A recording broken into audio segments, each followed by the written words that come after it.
എണീക്കാൻ പറ ചേച്ചി. You are my best friend, ഇരീക ചേച്ചി.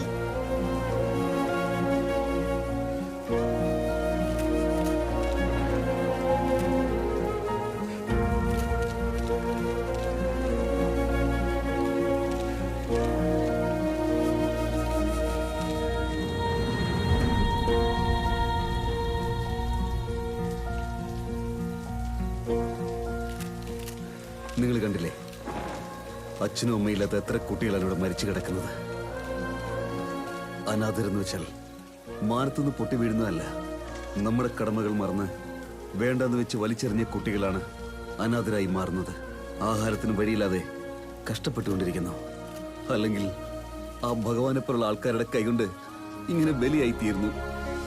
സർക്കാർ ജനങ്ങളുടെ വോട്ടിന് വേണ്ടി വീടൊക്കെ പണിതു തരും.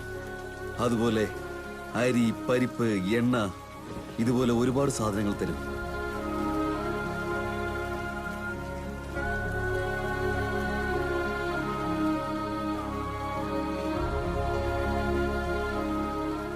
പക്ഷേ അനാഥ കുഞ്ഞുങ്ങളുടെ വിശപ്പകറ്റാൻ വേണ്ടി ഒരു പദ്ധതി പോലുമില്ല.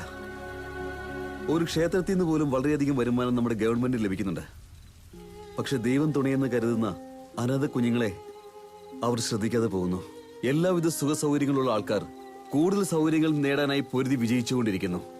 പക്ഷെ ആരുമില്ലാത്ത അനാഥർക്ക് അവർ അർഹിക്കുന്നത് നേടിയെടുക്കാനുള്ള പോരാട്ടത്തിന് പോലുള്ള ശക്തിയില്ല. അതുകൊണ്ടാണ് ഈ കാഴ്ച നിങ്ങളുടെ മുന്നിൽ കൊണ്ടുവന്നത്. ഞങ്ങൾ അർഹിക്കുന്നത് ഞങ്ങൾക്ക് നേടിത്തരണമെന്ന് ഞാൻ നിങ്ങളോട് അപേക്ഷിക്കുകയാണ്. നല്ല മനുഷ്യത്വമുള്ളവർ ജാതി മതമൊക്കെ വിട്ടിട്ട് കുട്ടികളില്ലാത്ത ദമ്പതികൾ അനാഥ കുട്ടികൾക്ക് അച്ഛനും അമ്മയായാൽ അവർ വളർന്നതിന് ശേഷം നിങ്ങളുടെ സംരക്ഷകരായി തീരും.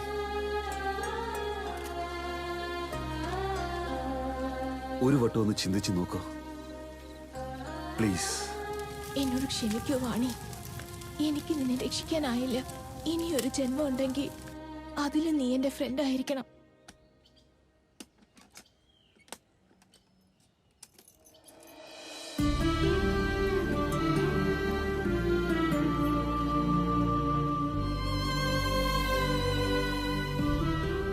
അന്ന് ഷൂട്ടിംഗ് എടുക്കാതിരുന്നെങ്കിൽ വാണി മരിച്ചിട്ടുണ്ടാവില്ല.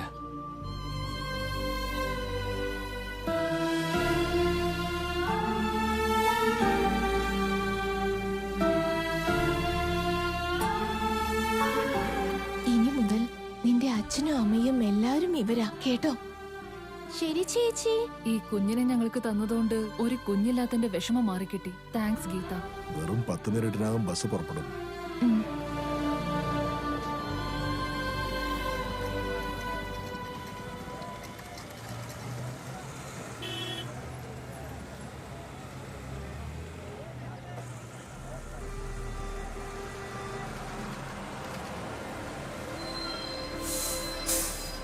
വളരെ നല്ല കാര്യം ചേച്ചി ചെയ്തത്.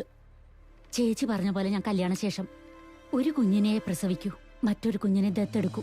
ഞങ്ങള് കുഞ്ഞുങ്ങൾ ജനിക്കാത്തവരോട് അനാഥ കുഞ്ഞുങ്ങളെ ദത്തെടുക്കാൻ കൗൺസിലിംഗ് നടത്താം ചേച്ചി. ഞങ്ങളുടെ നാട്ടിലൊരു അനാഥാശ്രമം ഉണ്ട് ചേച്ചി. അതിലുള്ള എല്ലാ കുട്ടികളെയും ദത്തെടുപ്പിച്ച് ആശ്രമം തന്നെ ഞങ്ങൾ പൂട്ടിക്കും. അത് ശരി, ചേച്ചി എന്തിനാ കൽക്കട്ടയ്ക്ക് വന്നത്?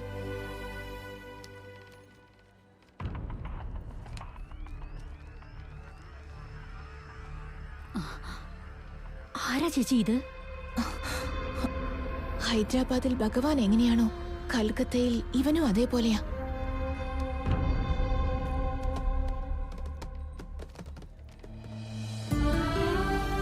ബൈ ചേച്ചി.